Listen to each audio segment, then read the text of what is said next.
Oke, jadi topik pertama kita ini itu mengenai geomorfologi kuarter.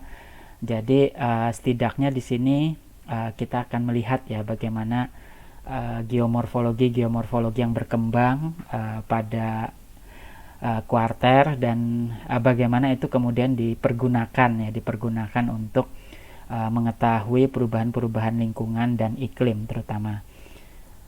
Nah, salah satu hal yang mencolok di periode kuarter kita ini adalah keberadaan zaman es, ya, era glasiasi.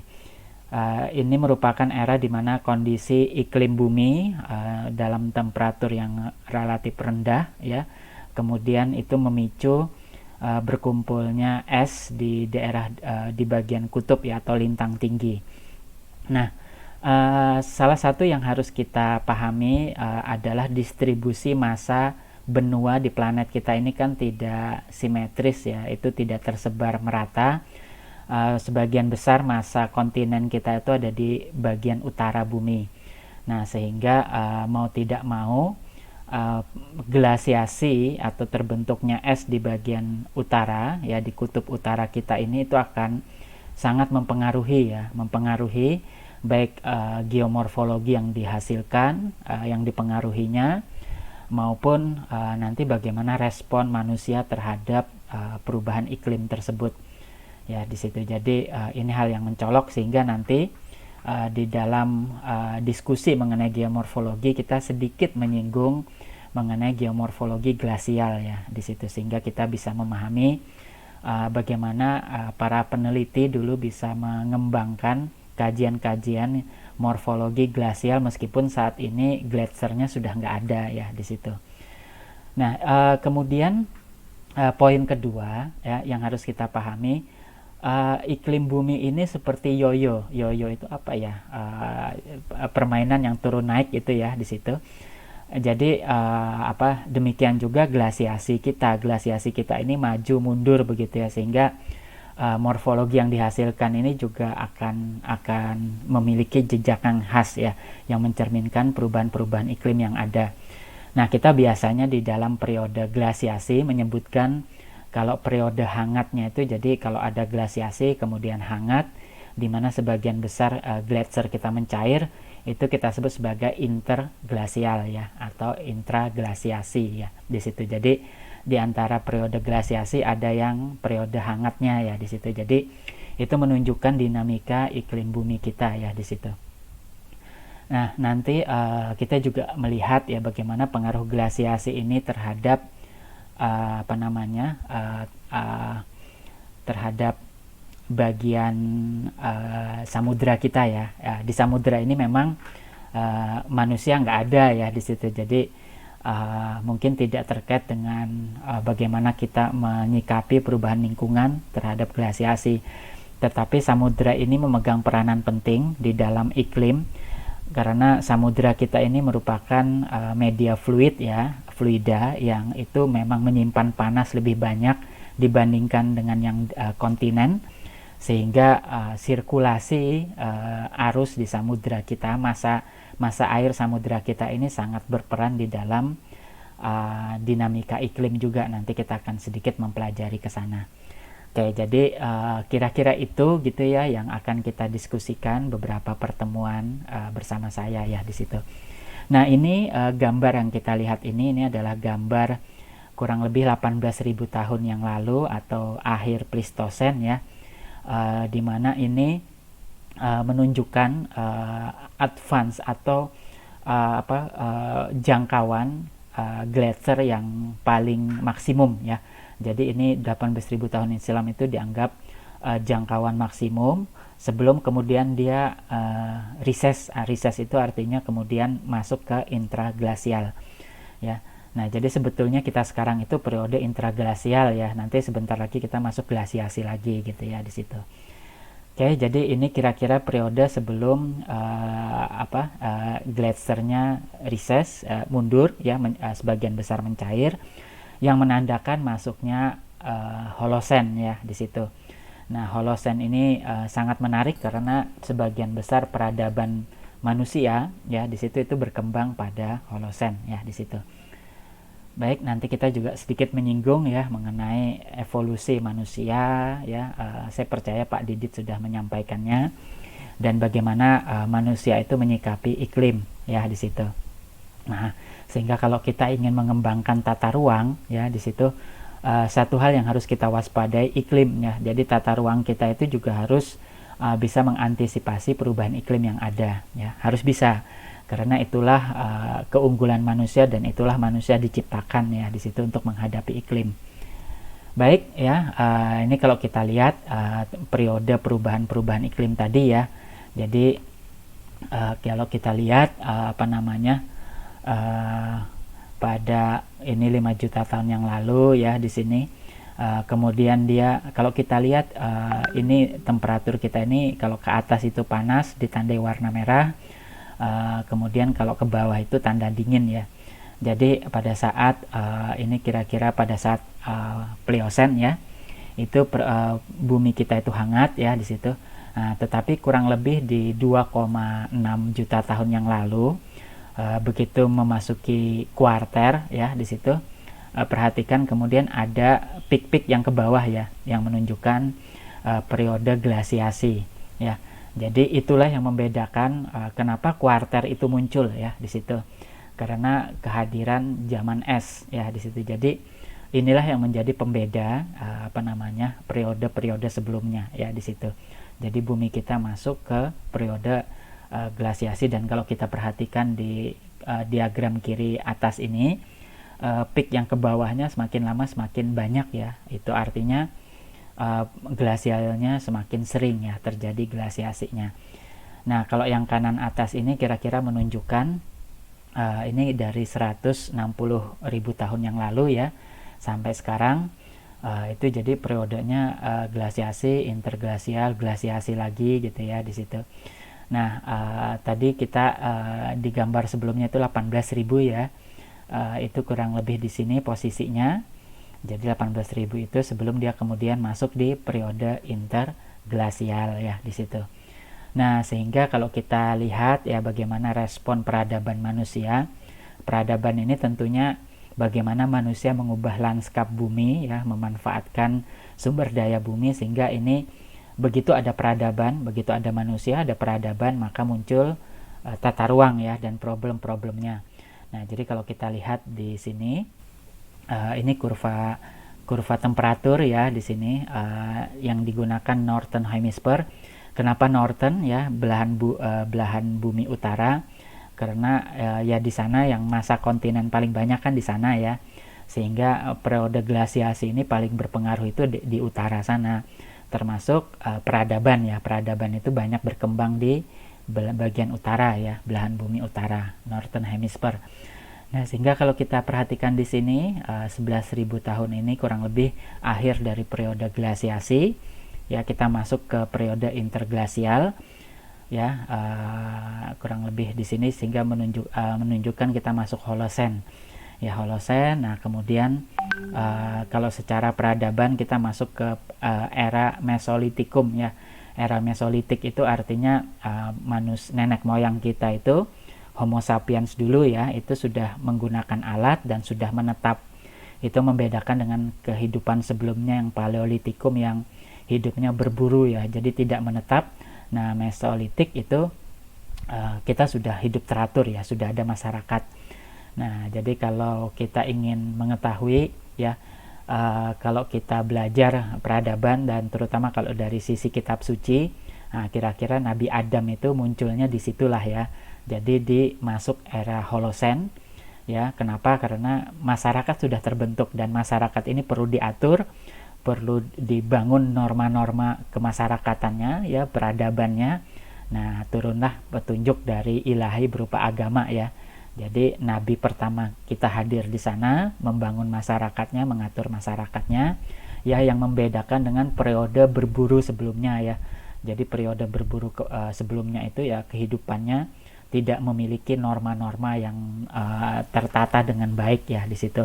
Jadi kehidupannya bisa dikatakan masih liar pada periode yang Paleolitikum dan sebelumnya ya. Jadi memang sudah bisa menggunakan akalnya, membangun membentuk peralatan-peralatan berburu ya, tetapi belum bisa menata masyarakatnya ya di situ.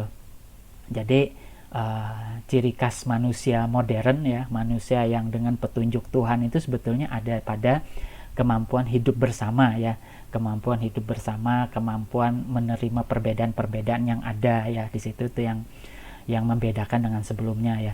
Nah, seiring dengan perkembangan peradaban ya, kita bisa melihat bagaimana fluktuasi dari iklim tersebut ya, itu mempengaruhi peradaban yang ada ya di sini.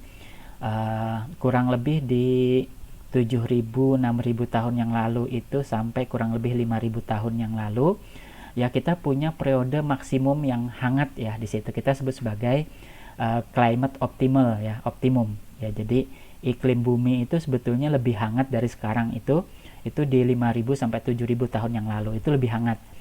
Nah, disitulah awal mula kira-kira peradaban kuno pertama ya. Jadi kerajaan Mesir kuno itu mulai dibangun di situ ya, disebut sebagai pra Egypt ya, pra Mesir, Firaun ya di situ. Kemudian itu berkembang sampai kurang lebih 3.000 tahun sebelum Masehi ya di situ. Kemudian kita masuk ketika kemudian setelah periode iklim yang optimal tadi ya, pada pertengahan Holosen, kemudian sedikit mendingin ya di situ, kita masuk di era Bronze ya di situ, kemudian masuk di era besi ya, peradaban besi kita kenal di situ. Nah, itu kemudian muncul kerajaan Romawi ya, kekaisaran Romawi dan lain sebagainya ya di situ. Dan kalau kita lihat di sini di kurva ini, masing-masing peradaban ya, peradaban Mesir, Yunani, Romawi, Maya itu memiliki tantangan iklimnya sendiri-sendiri ya. Jadi begitu iklim berubah, biasanya peradaban tersebut juga runtuh ya di situ. Jadi intinya yang bisa kita pelajari, manusia itu memang hadir ya, terutama Homo sapiens, manusia modern itu hadir. Homo sapiens itu sebetulnya manusia bijak ya, artinya sapiens itu bijak. Artinya dia bijaksana, mengatur kelompoknya, mengatur masyarakatnya, dan tantangan utama itu sebetulnya adalah di iklim. Nah, iklim inilah yang menentukan munculnya satu peradaban dan berakhirnya satu peradaban. Nah, saat ini kita kurang lebih berada pada masa hangat juga ya, walaupun tidak sehangat 5.000 sampai 7.000 tahun yang lalu ya. Dan kita sebetulnya saat ini berada pada histeria global warming ya. Kenapa disebut histeria? Karena ini memang meningkatnya temperatur yang disebabkan oleh manusia sendiri gitu ya, oleh peradaban kita saat ini. Dan walaupun secara alam kita sebetulnya akan masuk di era glasiasi berikutnya.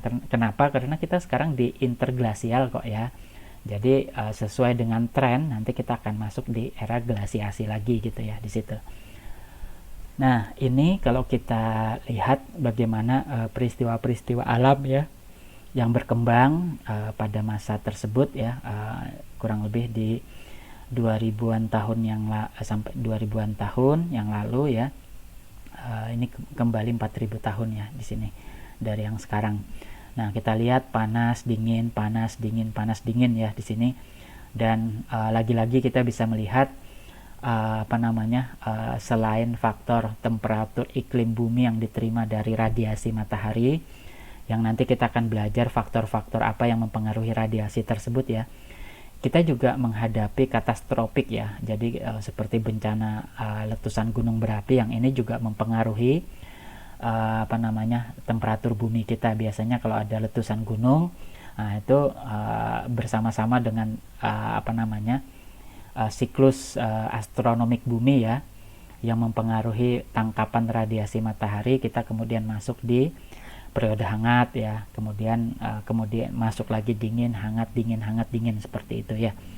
Nah, jadi ini kalau kita lihat di grafik ini, faktor iklim itu tidak melulu hanya datang dari luar ya, dari astronomi kita, radiasi matahari, tapi juga karena kita hidup di planet yang aktif ya, dinamikanya letusan gunung api, terutama yang besar yang sifatnya super eruption ya, super vulkan, seperti Krakatau ya. Krakatau di sini ada ini ya, ditulis Krakatau. Nah di sini itu itu juga mempengaruhi ya. Jadi ini tentunya akan berpengaruh di peradaban ya. Jadi kalau kita pelajari bagaimana letusan Tambora itu juga mengakhiri peradaban di pulau tersebut ya, itu juga salah satu contoh lokal.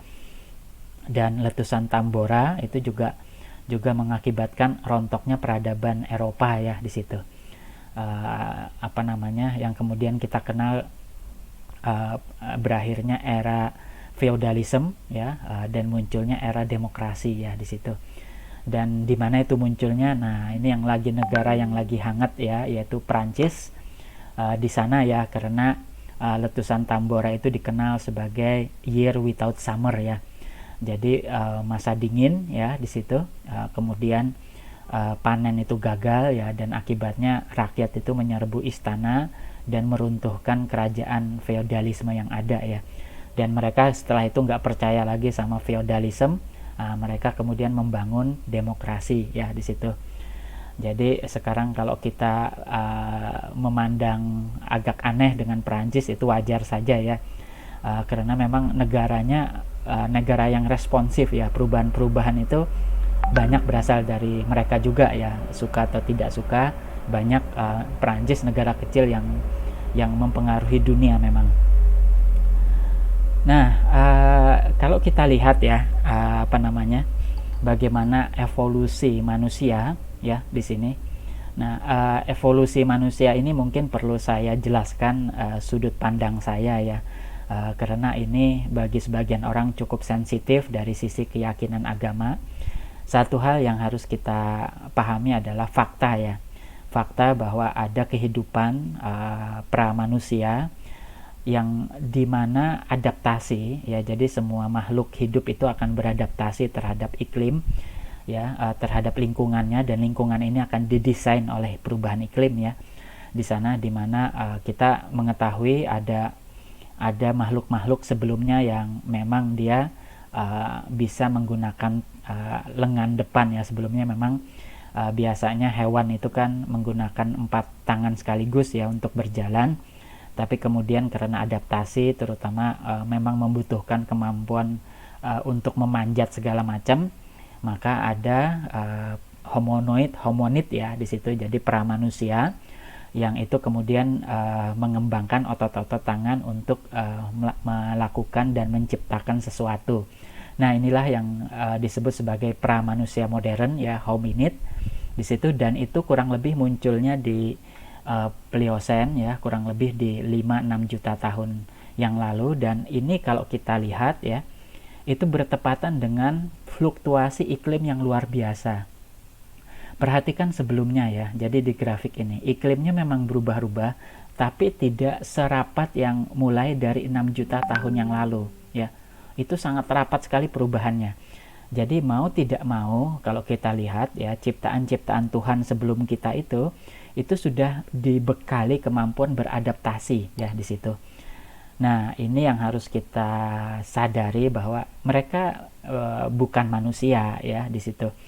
Kenapa? Karena definisi manusia itu ya Homo sapiens ya di situ. Homo yaitu manusia bijaksana ya, manusia yang bisa mengembangkan akal budinya untuk bermasyarakat.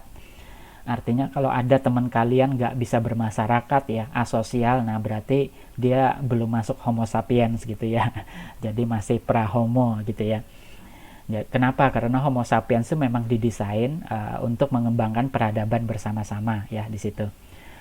Nah, jadi kalau kita lihat dari 6 juta tahun yang lalu, perubahan iklim itu dramatik sekali ya, turun naik, hangat dingin, hangat dingin, hangat dingin. Ya, sehingga kemudian peradaban sebelum kita ya, sebelum manusia itu ya membutuhkan bantuan, nggak cukup kaki saja, tapi harus ada organ yang bisa mengolah sesuatu. Maka tangan pun mulai aktif ya di situ. Dan kemudian mereka kurang lebih 2 juta tahun kemudian ya, di 4 juta tahun selanjutnya itu betul-betul sudah bisa aktif menggunakan tangan, dan kemudian mereka sudah bipedal ya. Bipedal itu sudah berjalannya cukup pakai kaki saja ya, jadi nggak perlu dibantu tangan ya di situ. Nah, mulailah Australopithecus ya dan lain sebagainya ya di situ. Jadi itu kalau kita lihat ya, itu respon terhadap iklim ya, perubahan iklim yang luar biasa aktif sekali. Dan kalau kita lihat ya di sini kurang lebih di 2,6 juta tahun ya, ketika kita masuk di Holosen bersamaan dengan mencairnya es yang terakhir ya, manusia bisa membuat alat-alat ya, alat-alat batu ya di situ. Mereka sudah bisa bermasyarakat. Nah, mulailah muncul Homo ya di situ. Genus Homo sapiens ya di situ. Dan kalau kita lihat apa sih yang tantangan yang dihadapi Homo dibandingkan dengan pra-manusia? Perhatikan lebar dari perubahan iklimnya ya. Lebar sekali ya. Kita hidup saat ini itu lebar sekali. Selisih antara dingin dan panas ya, itu lebar sekali. Nah, itulah tantangan bagi Homo ya, Homo sapiens itu hidup pada iklim yang seperti itu. Nah ya di situ. Jadi inilah ya, kalau kita refer kepada kitab suci ya, nabi pertama itu kemudian dibekali dengan ilmu pengetahuan. Kenapa? Karena memang sudah diketahui ya, didesain alam ini secara default. Iklim itu akan sangat fluktuatif sekali ya di situ. Jadi, nah sampailah di generasi kita ya, generasi kita sekarang ini memahami ya, perubahan iklim kita ini akan sangat luar biasa, dan juga tidak hanya secara alamiah ya. Jadi peradaban kita itu juga memiliki sumbangsi terhadap perubahan iklim yang dramatik tersebut ya di situ. Nah, kita nggak tahu apakah kemudian ilmu yang diberikan ya oleh pencipta melalui Nabi Adam sampai ke kita itu kemudian gagal ya, kita tidak bisa beradaptasi dengan iklim dan kemudian kita digantikan oleh spesies yang mampu beradaptasi, wallahu alam ya di situ. Tapi satu hal ya, jadi kita ya itu memang didesain untuk menghadapi perubahan iklim ya di situ. Dan fluktuasinya tidak pernah terjadi sebelumnya. Jadi kita memang makhluk spesial ya di situ. Dengan tantangan spesial juga ya di situ ya. Nah ya, kalau kita lihat ya, kuarter itu ya ada dua seri ya, ada Plistosen, ada Holosen yang kemudian dibagi menjadi beberapa umur ya. Jadi Plistosen itu dari Gelasian, Kalabrian, Middle, Upper gitu ya di situ. Nah, yang menarik sebetulnya Holosen. Kenapa menarik? Karena ini kurang lebih kehadiran Homo itu di situ ya. Homo sapiens itu ada di Holosen ya. Nah, Holosen ini dibagi menjadi 3 umur ya, Greenlandian ya, Nordgripian sama Megalayan. Nah, ya, jadi kita sekarang itu hidup di Megalayan. Walaupun mungkin kalian pernah mendengar ada juga misalkan Anthropocene ya di situ. Tapi itu belum dibakukan ya, belum diterima oleh semua ahli stratigrafi ya di situ. Nah, Megalayan ini sebetulnya berasal dari sebuah tempat di India yang artinya itu di atas awan ya. Megalaya itu artinya kerajaan di atas awan ya. Nah, di kerajaan tersebut ya, di kaki Himalaya itu ada sebuah gua, dan gua tersebut ya, stalaktitnya kalau kita lihat, stalagmitnya itu dia merekam temperatur iklim yang ada ya di situ. Dan kemudian kurang lebih 4,2 ribu tahun yang lalu itu ada perubahan yang terekam ya di situ. Perubahan di mana terjadi kekeringan yang luar biasa ya di situ. Itu kira-kira 4,2 ribu tahun, dan itu kemudian menjadi penanda ya, penanda masuknya Megalayan ya. Nah, kenapa terjadi kekeringan yang belum pernah terjadi sebelumnya? Karena terjadi perubahan sirkulasi atmosfer kita ya. Jadi atmosfer kita di daerah intertropis ya di situ memiliki tekanan rendah sehingga badai semakin meningkat, dan kemudian yang kita kenal sebagai osilasi selatan El Nino itu juga aktif ya di situ, yang memicu kekeringan, basah, kekeringan secara bergantian. Nah, itu dilacak dimulai pada 4,2 ribu tahun yang lalu. Nah, apa maknanya bagi kita ya? kurang lebih kekeringan tersebut ya itu berdampak luar biasa ya. Jadi di Afrika ya itu peradaban misalkan di Kekaisaran Akkadia Mesopotamia, kerajaan Mesir kuno ya, itu kemudian peradaban Harappa di Sungai Indus di India, itu semuanya rontok ya. Rontok kenapa? Karena kekeringan ya di situ. Mungkin kita di kitab suci belajar mengenai bagaimana Nabi Yusuf ya di situ dengan ilmu dari Allah ya itu bisa menyiasati perubahan iklim ya di situ. Nah, tetapi yang tidak bisa mensiasati ya rontok ya di situ. Nah, ini tentunya menjadi satu pelajaran yang berharga bagi kita ya. Negara-negara yang tidak bisa beradaptasi dengan perubahan iklim itu tentu akan rontok, hilang ya di situ. Nah, demikian juga di Irak, Suriah, Palestina, di Tiongkok ya di situ. Jadi semuanya menghadapi masa-masa sulit ya. Itu. Jadi ini menunjukkan ya bagaimana kita itu sangat rentan terhadap perubahan iklim ya di situ. Nah, tadi di awal sudah kita singgung salah satu ciri utama keberadaan kuarter itu adalah adanya glasiasi ya yang sangat intens ya di situ. Nah, tentunya morfologi gletser ya, morfologi yang dibentuk es itu penting ya. Nah, ini salah satu yang menarik itu adalah John Muir ya, salah satu geologis ya pada abad pertengahan ya. Itu menemukan satu morfologi yang unik di daerah gurun pasir Sierra Nevada yang kemudian dia mengatakan ini bekas gletser es. Nah, ini pada saat itu pendapatnya sangat ditertawakan ya. Kenapa? Wah, kok daerah gurun pasir ada es ya, ada gletser yang itu hanya ada di gunung-gunung yang tinggi atau di daerah kutub ya. Kok ada di daerah gurun pasir di bagian Amerika Utara ya. Nah, ini kemudian ternyata terbukti ya, ini adalah moraine. Moraine itu adalah endapan dari gletser ya di situ akibat bulldozer ya. Jadi gletser itu bergerak, dia membulldozer sedimen-sedimen yang dibawanya ya menghasilkan moraine seperti yang kita lihat di sini ya. Itu kemudian terbukti seperti itu. Nah, sehingga bagaimana gletser itu memodifikasi morfologi yang ada kemudian meninggalkan morfologi sisanya itu penting untuk kita pelajari ya.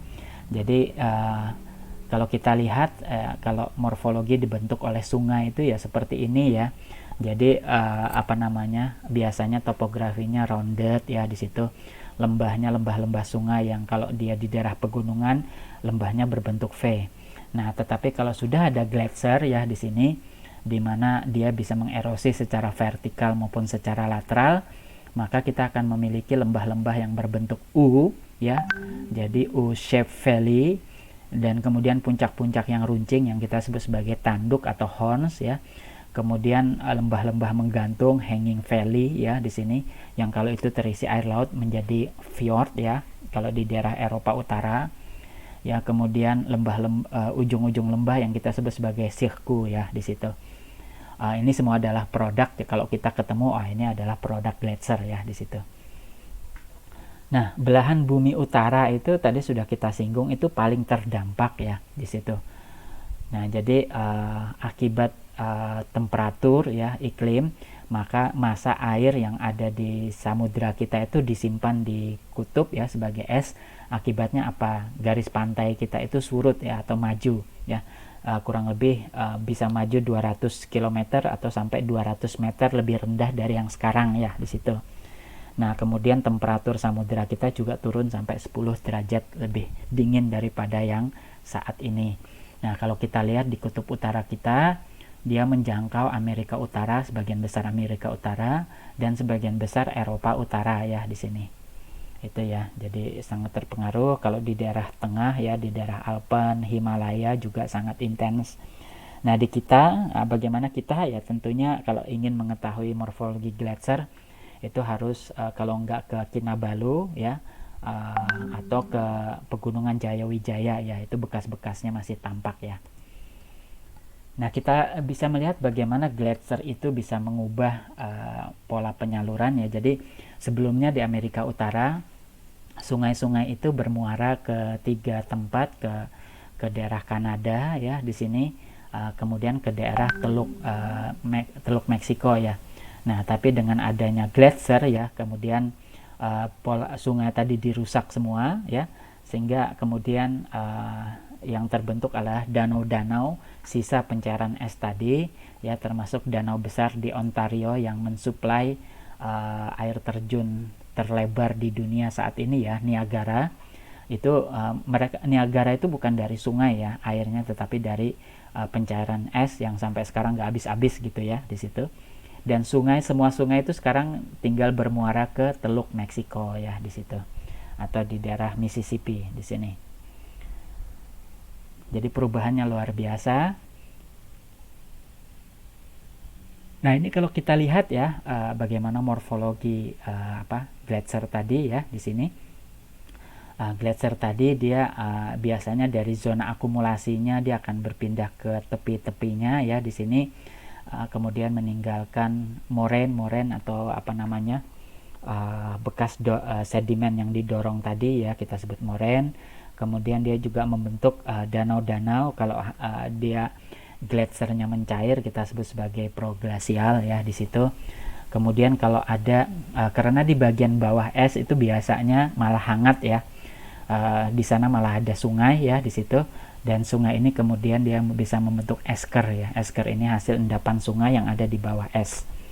Loh, kok bisa di bawah es malah airnya nggak membeku? Nah, mungkin kalian bisa ingat pernah menonton ya, itu tentang peradaban Meksiko, Eskimo ya, dimana rumah mereka tuh terbuat dari es tapi hangat ya, yang kita sebut sebagai iglo. Nah, kalau di Jogja, iglo itu malah tempat es krim yang terkenal ya, itu nanti kalian browsing sajalah, terkenal dengan es krim gelatonya. Nah, jadi itu bagaimana morfologi tadi. Nah, ini esker ya, jadi sungai yang itu muncul dari bawah gletser ya di situ. Kemudian moraine ya, ini bekas-bekas sedimen yang didorong oleh gletser tadi. Kemudian drumlin ini kalau ada bukit dia digerus oleh gletser ya, dia menghasilkan drumlin seperti itu. Nah, ini kalau kita lihat drumlin ya seperti ini kalau bukit-bukit memanjang seperti ini bekas es pernah lewat di atasnya ya di situ. Nah, ini. Kemudian esker ya, esker ini sungai yang di bawah dari gletser ya tadi. Nah, kemudian dia endapannya membentuk seperti ini. Gletser itu mampu membawa bongkah-bongkah besar ya, ini kita sebut sebagai dropstone ya, dia dibawa sampai kemudian dijatuhkan ketika es itu mencair ya di situ. Nah, itu ya, jadi bagaimana kita memahami morfologi gletser ya, itu sehingga kita bisa menyusun morfologi pada kuarter ya di situ ya. Nah, kemudian kita lihat masuk ke morfologi kuarter berupa laut ya di sini, daerah-daerah tepi laut. Jadi tepi laut ini kan naik turunnya juga dipengaruhi salah satunya oleh gletser juga ya. Kalau gletsernya mencair ya air laut naik, kalau gletsernya terbentuk ya air laut akan surut ya, seperti itu. Nah, sehingga kita bisa melihat ya bagaimana jejak-jejak yang ada.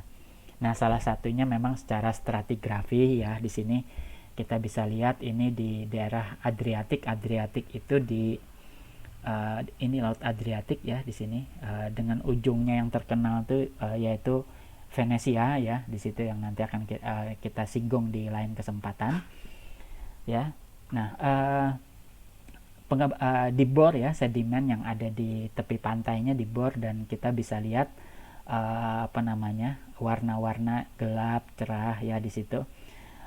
Jadi kalau dia berwarna gelap ya di situ, itu menunjukkan pengaruh laut ya di situ. Salah satunya dia rasio dari Ca dan Sr ya. Ca itu kalsium, dan Sr-nya strontium ya. Itu kita bisa lihat kalau rendah berarti dia sedang pengaruh lautnya masuk ya. Sementara kalau tinggi itu danau ya, jadi ini lagun di tepi pantai ya di situ. Jadi kalau air lautnya naik, artinya gletser kita mencair ya, maka danau kita ini terisi air laut. Tapi kalau kemudian gletser terbentuk ya, maka kemudian danau tadi terisi air tawar ya. Ini kemudian bisa diketahui dari data geokimia ya. Nah, dengan cara ini para ahli bisa mengetahui iklim purba ya atau paleo temperatur ya di situ. Nah, selain itu dari morfologi pantai. Nah, ini kita sebut sebagai nodes atau tekuk lereng. Nah, kalau kalian ke pantai biasanya familiar, nah terutama di daerah Gunung Kidul ya. Kemudian di daerah Sulawesi Selatan itu juga banyak tebing-tebing pantai yang kalian bisa perhatikan nodes atau tekuk erosi. Ini erosi oleh gelombang ya. Artinya kalau kalian melihat seperti ini, gelombang itu atau permukaan laut itu pernah sampai sini ya. Bukan berarti dia badai ya, tetapi memang air laut itu pernah setinggi ini. Nah, ini diukurnya 8,7 meter ya di sini di daerah Italia. Artinya apa? Dulu air laut tinggi ya di situ, sekarang air laut surut ya di situ. Nah, ini bisa direkonstruksi ya. Kalau kita bisa menentukan umurnya, jadi kita bisa mengetahui kapan air laut itu tinggi ya di situ. Nah, sehingga kemudian para ahli itu bisa menyusun ya di situ, bisa menyusun bagaimana perubahan temperatur tadi. Ini khusus untuk di laut Mediterania ya di sini. Jadi apa namanya? Ini global sea levelnya. Jadi ini pada umur tadi ya. Jadi peaknya optimumnya itu kan di 5000 ya. Kemudian dia turun gitu ya temperaturnya. Itu ya temperatur. Nah, ini kemudian juga tercermin ya. Dia sempat tinggi, kemudian dia surut lagi gitu ya di situ. Nah, ini kemudian menyusun ya bagaimana perubahan muka laut yang global ya. Kemudian itu dibaca sebagai temperatur ya. Jadi ketinggian muka laut itu proksi atau alat untuk menentukan iklim ya di situ. Jadi kalau muka laut tinggi tentunya iklim sedang hangat, muka laut surut tentunya iklim sedang dingin ya, seperti itu. Ya. Nah, ini kalau kita ini dibandingkan dengan peradaban yang ada di daerah Mediterania ya. Jadi Upper Paleolithic, Mesolithic itu kurang lebih bersamaan dengan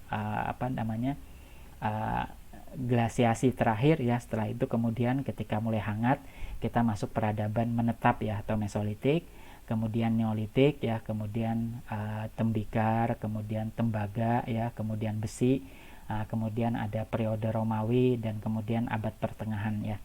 Jadi ini kemudian dicocokkan dengan perubahan iklim yang ada, karena apa? Hipotesisnya peradaban itu ditentukan oleh perubahan iklim ya di situ.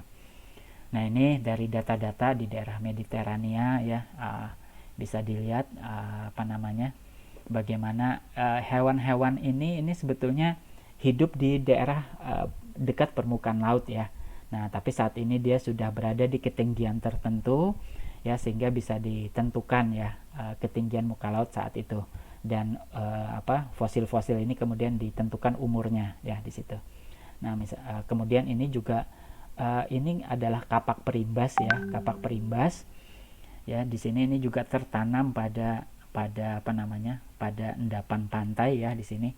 Jadi ini kapak perimbas diketahui umurnya ya, itu jadi pada peradaban Levan ya di daerah Israel. Nah, ini ini bertepatan dengan MIS 5. MIS 5 itu periode glasiasi ya di situ. Nah, oke. Nah, kemudian juga dari sisi gua ya, stalaktit, stalagmit itu juga bisa ditentukan. Dan kalau misalkan ada peradaban di situ, misalkan di sini peradaban Neolitikum ya, kemudian ada tembikarnya juga ditemukan, tapi sekarang kedalamannya sudah di 10 meter di bawah permukaan laut ya. Nah, ini kemudian bisa diketahui nggak mungkin manusia itu tinggal di dalam air ya. Jadi mereka tentunya di dekat air atau di atas air ya saat itu, sehingga bisa ditentukan pada saat Neolitikum air, posisi air di mana ya di situ. Nah, ini ya salah satunya di dalam gua tadi ya diambil. Ini peradaban tembikarnya ya di sini. Jadi sudah di dalam ya di situ. Nah, ini juga kalau kita lihat ini masih di daerah Israel. Ini adalah pelabuhan saat ini. Nah, pelabuhan itu biasanya dibikin proteksi ya, breakwater untuk melindungi gelombang ya. Ini jadi saat ini ya. Nah, tapi yang menarik ternyata di bawah sana ada bentuk yang sama tapi jauh lebih besar ya di sini. Nah, artinya apa? Dulu ini pelabuhan sama ya, persis kan sama ya. Ini amazing sekali. Jadi dulu ada pelabuhan yang jauh lebih besar tapi sekarang sudah tenggelam ya di situ. Dan ini kelihatan ya dari batuan-batuan yang ada nih bekas peradaban masa lampau ya di sini. Jadi saat ini berarti air laut sudah naik ya di situ. Nah, ini kalau kalian lihat ya, ini akuarium ya atau tempat nyimpan ikan. Berarti ini pasar ikan dulu ya. Pasar ikan sekarang udah di bawah air ya di situ. Nah, jadi kalau dilihat ya, ini ada pintunya ya, pintu untuk diangkat untuk memasukkan air laut, memasukkan ikan tadi ya di situ. Oke ya, luar biasa ya. Nah, kemudian morfologi kita tinggalkan ya, bagaimana morfologi laut itu bisa kita pakai untuk menentukan menentukan perubahan muka laut, dan kemudian itu kita pakai untuk menentukan perubahan iklim. Nah, sekarang kita lihat kalau di darat itu di sungai ya. Sungai biasanya kalau sungai ada teras-terasnya, ini kita sebut sebagai teras sungai ya. Ini menunjukkan biasanya teras ya, itu menunjukkan adanya peningkatan energi erosi ya, yang berasosiasi dengan iklim kering ya di situ. Nah, biasanya iklim kering itu berada pada saat kondisi glasiasi. Glasiasi itu iklimnya kering ya di situ. Jadi pada saat glasiasi itu air laut surut sehingga gradien erosinya juga semakin besar ya di situ. Kemudian iklimnya juga tidak humid ya, tetapi kering ya, arid di situ, sehingga biasanya terbentuk teras-teras sungai dengan endapan-endapan konglomerat seperti ini ya di situ. Dan kalau kita bisa menentukan umurnya ya dari fragmen-fragmen tumbuhan yang tersimpan ya, kita bisa menentukan teras tadi ya itu bertepatan. Kalau yang abu-abu ini menunjukkan glasiasi ya di sini. Jadi kalau ini glasiasi yang terakhir ya di sini, jadi ini juga ada glasiasinya, dan ini kira-kira kurang lebih masuk di Holosen. Jadi pada saat glasiasi ya itu iklim kering ya, kemudian air laut surut meningkatkan gradien sehingga kemudian tipe sungai yang terbentuk adalah sungai braided dengan endapan-endapan konglomerat dan menghasilkan teras-teras tadi ya di situ. Jadi kita bisa menentukan juga ya di situ bagaimana perubahan iklim dari endapan sungai. Ya, itu yang bisa kita pelajari ya dari geomorfologi kuarter, yaitu berdasarkan morfologi glasiasi, morfologi gletser ya. Kemudian yang kedua morfologi pesisir ya. Jadi bagaimana tepi laut tadi ya, dari nodes, tekuk erosi gelombang, kemudian dari peradaban-peradaban yang bisa diketahui tapi sekarang sudah tenggelam, dan yang ketiga morfologi teras sungai ya di situ.